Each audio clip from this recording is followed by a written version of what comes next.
From President Trump's counterproductive trade war to his disastrous summit diplomacy with North Korean tyrant Kim Jong-un to his defense of brutal autocrats to his alienating of NATO allies, and more, he arguably has earned a place among the worst presidents on foreign policy in U.S.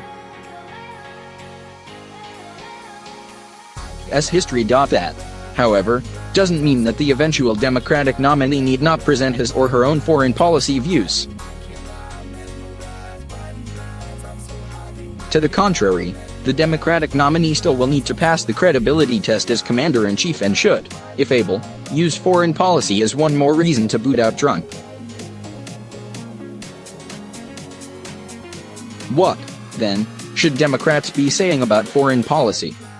It's important but hardly sufficient to knock Trump for ignoring the presidential daily briefing and experts, hiring third-rate advisors and cabinet members, refusing to consult with allies, and willfully remaining ignorant about the world. It would be reassuring to hear a candidate say she'll get the briefing every day, hire and pay attention to top experts, work in concert with allies and work diligently to understand the intricacies of national security, but that's an applause line, not a foreign policy vision that will engender confidence in her judgment. Let me suggest 5 main areas on which Democrats can make a compelling case for a post-Trump foreign policy. First, they should confront head-on the notion that allies have taken advantage of us because we have acted out of misbegotten altruism for others. To be clear, the only sucker here is a president who takes the word of tyrants over the unanimous view of our intelligence community. Allies lighten the national security load, provide support for our interests and values, act as reliable trading partners, and this is key as democracies do not destabilize regions of the world. Trump has strained these relations, giving adversaries such as Russia an advantage in encouraging anti-American governments and regimes to go their own way or, worse, join with opponents.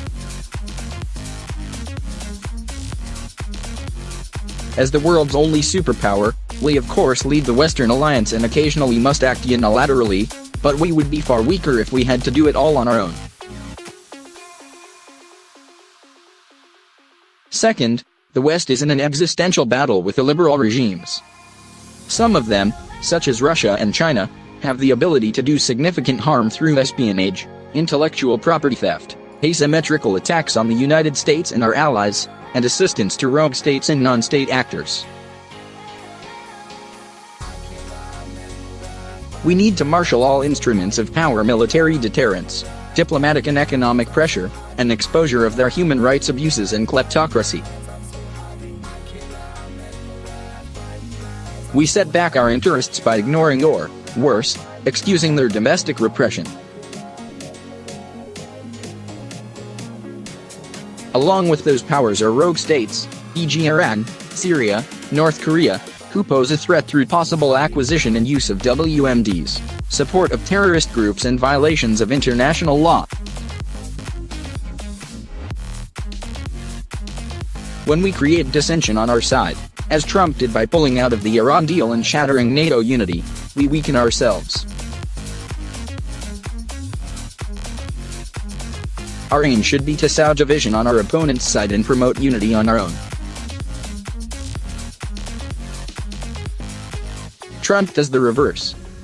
And by modeling civil liberties at home and exerting pressure, behind closed doors or publicly, on autocratic regimes, we enhance our prestige and influence and get the upper hand in exposing, shaming, and sanctioning countries that do not respect international human rights. Third, we must maintain adequate military readiness, equip and compensate our armed forces properly, and secure a predictable stream of funding commensurate with the job. Yes, we ask the military to perform. We should never use the military as a prop for domestic purposes or raid its funding for partisan stunts. We need to fix veterans' affairs once and for all. For starters, don't let Mar-a-Lago members influence it. One way to reduce our defense costs, most informed Americans know, is to rely in part on allies, including the bases and ports they afford us for forward positioning of forces. Creating new bureaucracies, a space force, or wasting money on parades is a distraction from the military's mission. Fourth, part of maintaining our prosperity and our international stature depends on our trade and immigration policies. Free trade deals have not resulted in mammoth job losses, but they spur efficiency and drive down costs, which can adversely affect certain industries and workers. The goal of our trade policy should not be to protect weak domestic industries, drive up prices for consumers and cut our businesses out of foreign markets, but rather to do the opposite. Whether by multilateral or bilateral trade deals, we can create new markets, box out competitors, like China, and write the rules of international commerce. We should use the World Trade Organization rather than trade wars to encourage fair trade and be generous with domestic legislation to help those people who are displaced by trade deals. On the immigration front, we are the world's only superpower at a time when millions of refugees are fleeing war, tyranny, and poverty. We already vet refugees more systematically than any other group of immigrants. We should continue those practices but raise the number of refugees to a reasonable level, in part to encourage others closer to world crises to do the same. Likewise, we need to seriously upgrade our system for processing asylum seekers at our border and work with countries from which they are fleeing to resolve the violence and economic deprivation that sent them on an arduous and dangerous trek to the United States. Under no circumstances should we forcibly separate children from their parents, unless needed to protect the child from abuse, and we will be wholly responsible for the care, safety, and well-being of any unaccompanied minor we take into custody. Our borders will be more secure if we have an orderly refugee system, a robust legal immigration structure and an ample guest worker program. Dreamers and other non-criminal, long-time residents of the United States should be eligible for a pathway to citizenship after meeting certain criteria. Fifth, we have prospered and become the world's dominant economic power thanks to a rules-based international order we constructed.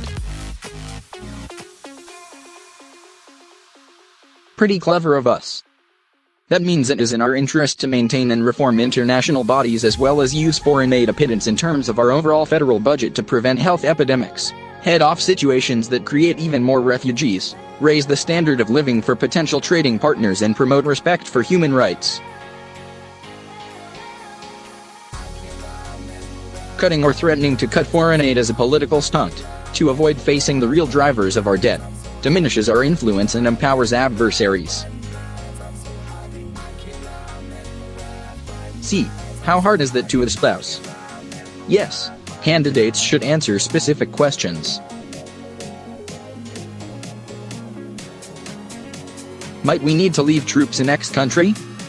How do we fight cyber terrorism? But if Democrats get the big picture right, they'll expose Trump's utter unfitness and earn the confidence of voters. They'd better do so, because 4 additional years of Trump would permanently and seriously impair our national security.